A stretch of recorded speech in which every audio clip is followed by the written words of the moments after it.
We use glass every day. We see through it in the windows, in our phones, in our cars. Basically, it allows us to see the world outside and at the same time protect us from the rain, the cold and the heat.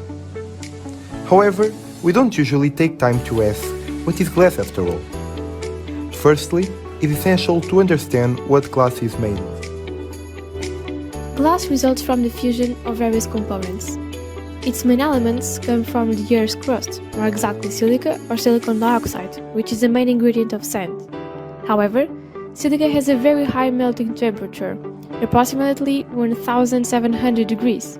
Therefore, a fondant is added to bring this temperature down, normally sodium carbonate, found in silicornous ashes. However, this fondant leads to structural problems, which are reverted with stabilizers such as calcium carbonate, which is present in the shells.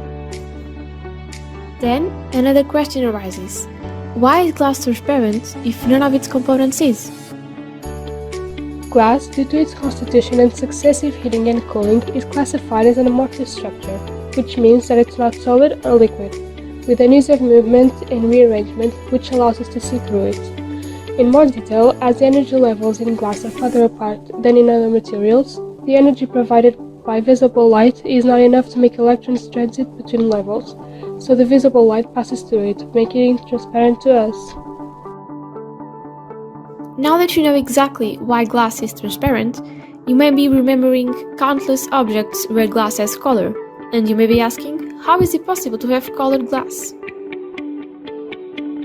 The color in glass comes from the addition of colorants during the period of handling. The color that each piece acquires depends on the element used. If you want purple glass, for example, you should use manganese.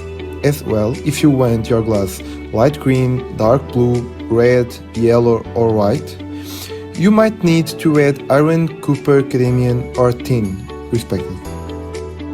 Likewise, it is possible to make glass luminescent, which means that it emits light in the dark with specific elements of the periodic table, mostly lanthanides. Finally, it is still possible to ask ourselves one more question. Can glass help us live more sustainably?